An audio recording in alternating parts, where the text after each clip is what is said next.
Olá, tudo bem? Hoje eu vim trazer o último vídeo da playlist Contos Sem Fadas, que faz parte do projeto O Pequeno Vendedor de Chicletes e Outros Contos Sem Fadas, incentivado pela Secretaria Municipal de Cultura de Uberlândia. O vídeo de hoje, embora seja o último da playlist, não é o último da programação do mês. Lembro que nós teremos o lançamento da coletânea no dia 16 de abril, às 10 horas da manhã, aqui no canal. E que entre os dias 18 e 23 eu vou disponibilizar aqui um mini curso com dicas rápidas para quem se interessa por escrever literatura infanto-juvenil. Nos vídeos anteriores eu trouxe as primeiras 5 histórias da coletânea e também algumas informações sobre quem foi Hans Christian Andersen, que é o autor que inspirou a escrita do Pequeno Vendedor de Chicletes. E hoje, conforme a programação, eu vou dividir com vocês a história por trás da história, ou por trás das histórias, na verdade, né? Porque vou contar como é que foi o processo de produção desse livro, como é que foi o processo criativo, de onde vieram os contos, e desse modo a gente já começa até a entrar um pouquinho no tema do mini curso que vem por aí. Se você perdeu os vídeos anteriores ou se você assistiu, mas quer relembrar alguma das narrativas, quer ouvir de novo uma das histórias, é só acessar o link que eu vou deixar aqui na descrição com a playlist completa. E mais uma vez, espero contar com a sua presença no dia 16, às 10 horas, para o lançamento oficial do Pequeno Vendedor de Chicletes e Outros Contos Sem Fadas. Vamos lá?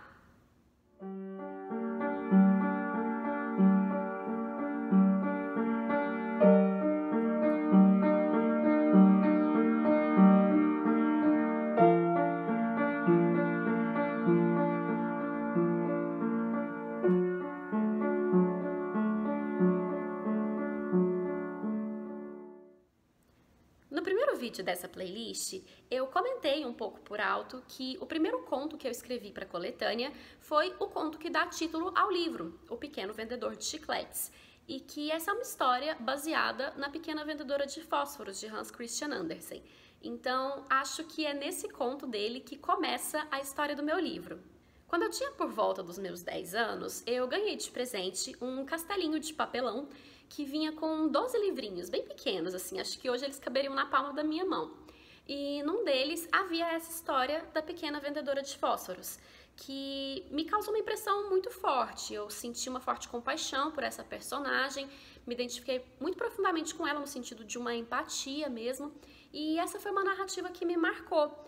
Essa história dessa garotinha que em pleno inverno dinamarquês sai caminhando descalça na neve, tentando vender fósforos e não consegue vender nenhum.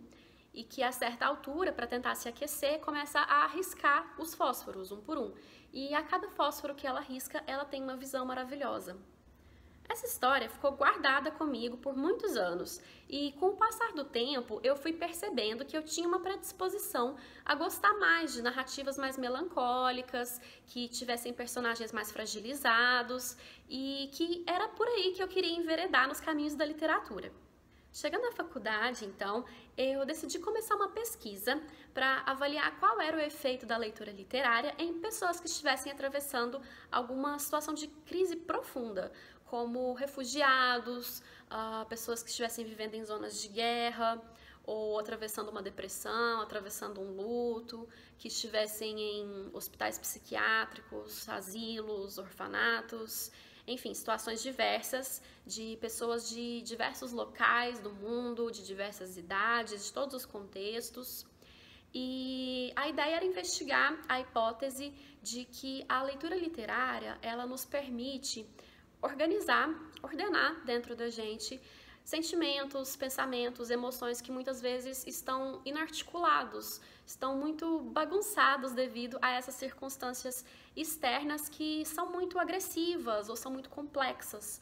Então, o que a literatura permitiria nesse contexto é que a gente conseguisse entender melhor aquilo que a gente sente e conseguisse explicar melhor aquilo que a gente sente.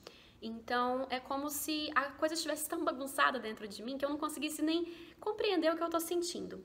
Mas, diante de um texto literário, eu pudesse olhar e falar, é isso que eu estou sentindo. E o simples fato de conseguir articular, de conseguir organizar, de conseguir explicar, já faz com que todas essas circunstâncias dolorosas percam boa parte do poder que elas têm sobre nós. A partir daí, a pesquisa me levou também à ideia de que a literatura é capaz de nos humanizar, porque se eu sou capaz de ler uma história de um personagem que não sou eu, que é diferente de mim, que enfrenta situações diferentes das que eu enfrento, e eu sou capaz de me sensibilizar, de sentir compaixão por aquele personagem, no sentido mais ancestral da palavra, que significa sentir junto. Se eu consigo me conectar com alguém que é diferente de mim, isso me torna mais aberto à empatia de forma geral, a estar com pessoas diferentes, a ouvir pessoas diferentes, a me sensibilizar diante de pessoas diferentes, além, é claro, do fato de que qualquer leitura nos torna sempre mais críticos ao montante de informações que a gente recebe todos os dias e nos permite avaliar, então, com uma capacidade mais crítica as diversas situações que a gente enfrenta ao longo da vida. Alguns anos depois, eu fui trabalhar com oficinas de leitura e criação literárias, com crianças em situação de vulnerabilidade social. E lembra que eu falei que eu tinha ficado com a pequena vendedora de fósforos guardada comigo por muito tempo? Pois é, o que acontece é que num dia de oficina eu decidi ler esse texto para minha turma para ver quais seriam as reações deles, né? Porque foi uma história que me marcou muito profundamente, então eu queria dividir com as crianças. Mas eu escolhi fazer isso numa tarde de pleno verão uberlandense, que para quem não sabe é muito, muito quente. Então a gente até teve de sair da sala porque estava muito abafado, a gente foi ficar do lado de fora, debaixo de uma árvore. E eu li essa história, mas ela não surtiu o efeito que eu esperava, porque os meninos se divertiram muito com a ideia de poder andar descalço na neve. Então, é claro, né? Tava todo mundo ali morrendo de calor, ninguém nunca viu neve. Eles acharam que devia ser algo incrível poder andar descalço na neve. E eles também não entenderam a representação de miséria que era vender fósforos. Eles ficavam, mas por que ela tá vendendo fósforo na rua, né? Quem compra fósforo na rua? E eu senti que eu tava ali perdendo a turma, que aquilo não tava saindo conforme o esperado. Mas daí eu me toquei que se eu fizesse uma correspondência entre aqueles elementos e elementos da realidade que eles conheciam, talvez eles pudessem avaliar melhor aquele conto. Então eu pedi para eles colocarem as mãozinhas na brita, nas pedras, e sentissem o calor, a aspereza. Perguntei se eles iam gostar de caminhar descalços ali. E aí eles já começaram a entender, falaram que não. Perguntei então o que eles achavam das crianças que tinham de ficar vendendo bala, vendendo chiclete na rua. E eles começaram a fazer uma série de reflexões, que não, que isso não é legal, porque aí não tem como estudar, porque aí não tem como brincar. E a gente passou a tarde toda conversando sobre aquele conto. Então, naquele momento, eu me toquei de que, assim, a mesma história, ela pode ser contada de formas diferentes, com diferentes elementos, e que ela vai ser mais potente se esses elementos forem coisas que os leitores vão reconhecer, com as quais eles vão se identificar. E acho que aí começou a nascer uma sementinha do que seria o Pequeno Vendedor de Chicletes, mas nada de um projeto articulado. Nesse momento eu não tinha nem a intenção de escrever um conto, foi somente uma correspondência que se fez ali na minha cabeça nessa tarde de oficina.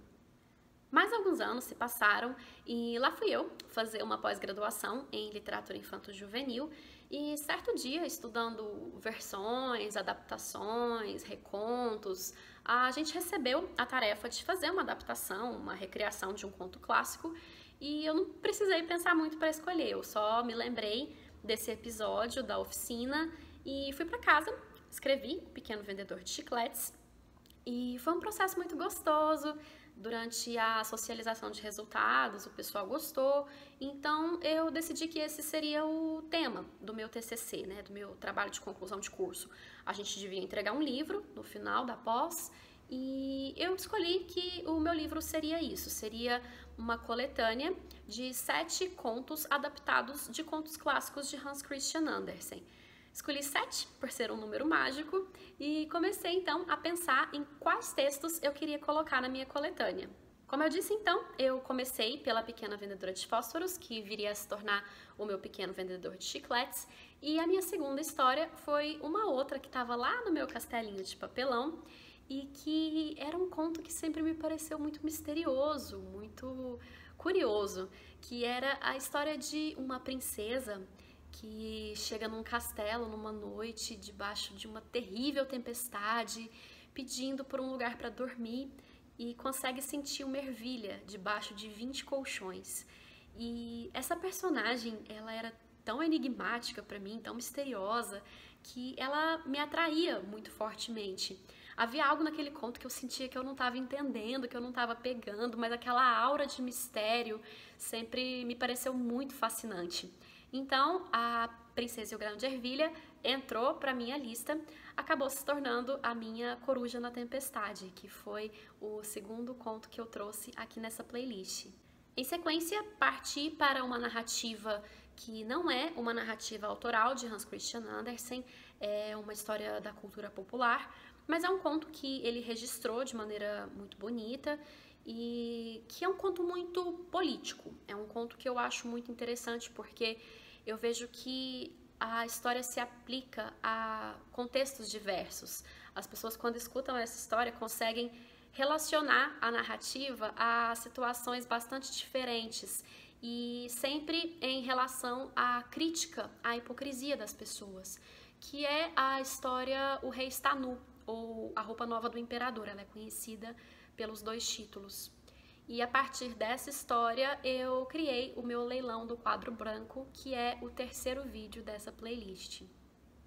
A quarta história que eu decidi recriar é baseada numa narrativa bem menos conhecida, mesmo entre leitores de literatura infanto-juvenil, que é o Duende da Mercearia, ou o Duende e o Merceeiro.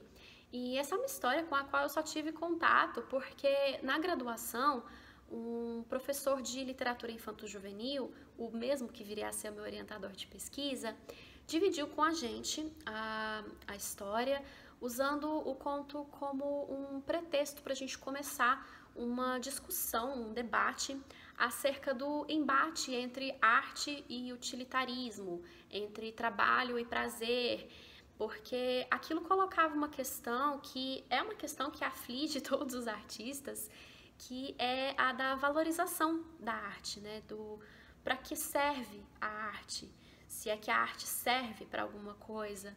E então aquilo também ficou comigo, foi importante para mim, porque ainda hoje a gente vê muita gente, mas muita gente, dizendo que o trabalho do artista não é trabalho, que é hobby, que é só lazer, que artista não trabalha, usando inclusive termos muito ofensivos para designar o trabalho artístico, para designar os artistas, sem se tocar de que por trás de um livro, por trás de um filme, por trás de uma música, por trás de todas essas manifestações artísticas, existem pessoas que trabalham muito. Então, eu quis colocar esse texto também, embora não trazendo todo esse viés, não trazendo todo esse debate à tona, mas quis colocar ali também essa dúvida, essa escolha que a sociedade nos pede para fazer entre aquilo que é utilitário e aquilo que está na ordem da fruição, aquilo que está na ordem do prazer, aquilo que está no trabalho artístico. E daí surgiu o meu Menino que Não Sabia Ler. A minha quinta narrativa é baseada num conto que, se não for o meu preferido, talvez seja um dos 3 mais aí de Hans Christian Andersen, que é o Rouxinol. E eu nem precisei pensar muito para achar uma correspondência, porque o Rouxinol é um pássaro que é conhecido por ser pequenininho, sem graça, mas por ter um canto muito bonito, né? Não à toa ele é o pássaro que aparece cantando na aurora da noite de núpcias de Romeu e Julieta. Mas aqui no Brasil a gente tem o nosso Rouxinol, né?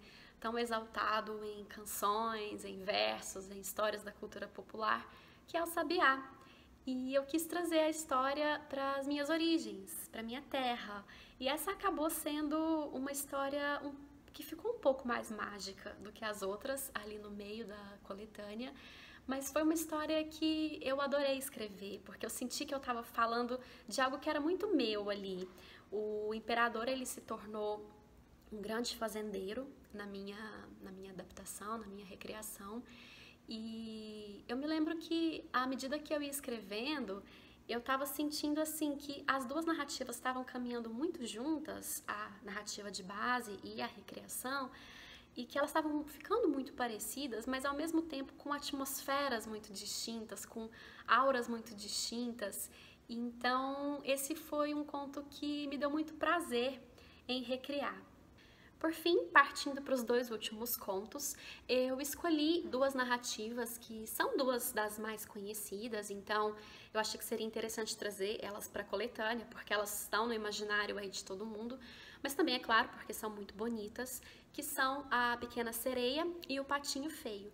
Só que aí eu me deparei com um problema, com dois, na verdade. O primeiro diz respeito à extensão. Esses contos são dois contos muito longos, tanto que alguns autores até dizem que não são contos, são pequenas novelas. E isso então já somava uma camada extra de dificuldade diante do que eu havia me proposto a fazer. E um outro fator ainda mais relevante do que a extensão é que eles eram mais mágicos, se é que dá para pôr nesses termos. E a minha proposta era de fazer uma coletânea de textos mais realistas, né? E ali havia dois personagens que por si só já eram mágicos, né? A Pequena Sereia é uma criatura mitológica, então já era mais difícil adaptá-la para uma garota humana na nossa realidade brasileira contemporânea do que partindo, por exemplo, da Pequena Vendedora de Fósforos, que era uma criança. E havia ainda o fato de que ela vivia naquele reino submerso, né, naquele reino marítimo, então havia um universo inteiro ali a ser adaptado. E no caso do Patinho Feio, ele é um animal, né? Ele não é nem humano. No caso do Duende da Mercearia, ele também não é humano, mas ele é humanoide. O Patinho Feio não, o Patinho Feio é um animal mesmo. Isso também já criava uma dificuldade, assim, de como eu transformaria aquela narrativa em algo realista. Então, seguindo a proposta de uma narrativa realista, eu não poderia trazer um animal que fala. Então, eu precisei abstrair, tirar daquela história o que eu queria contar para recriar um universo no qual aquela linha narrativa, aquele fio narrativo pudesse se encaixar de forma harmônica. Essas duas histórias foram, sem dúvida, as que mais me deram trabalho, principalmente A Pequena Sereia.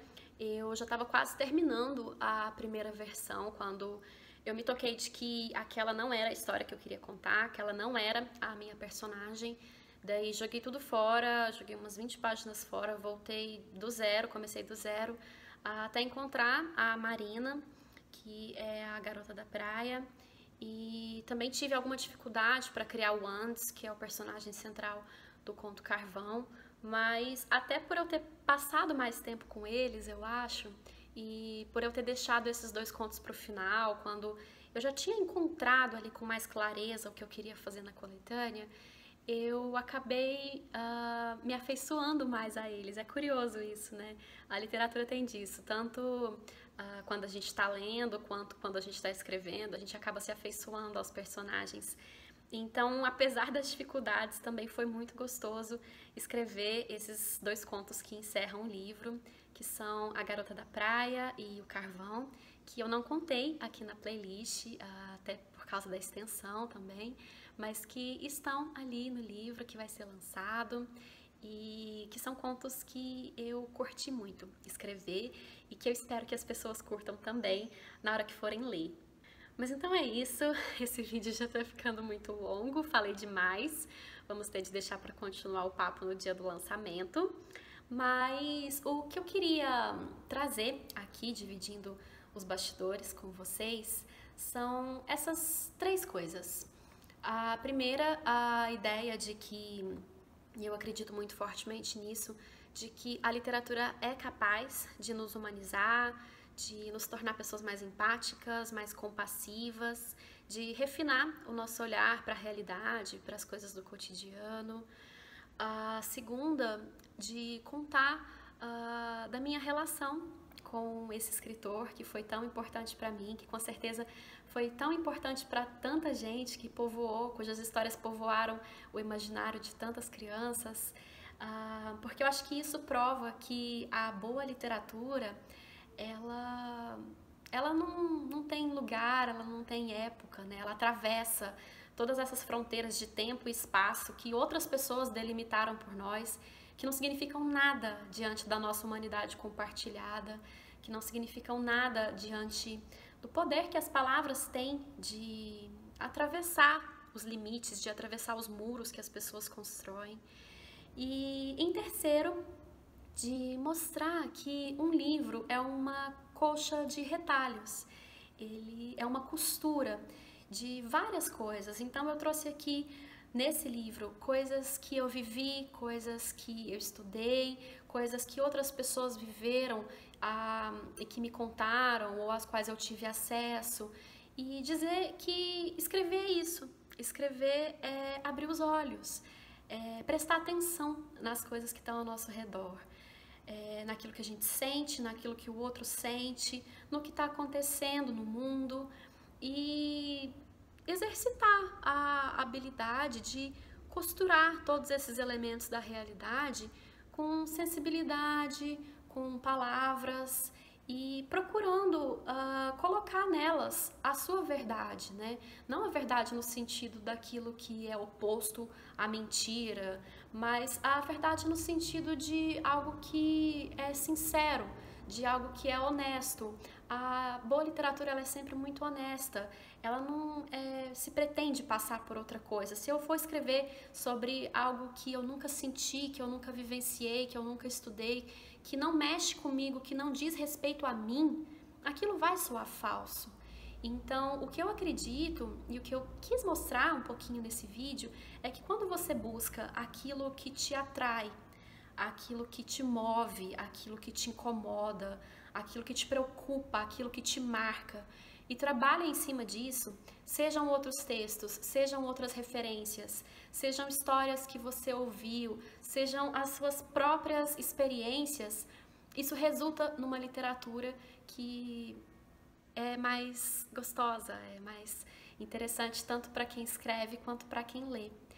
Então, vou ficando por aqui.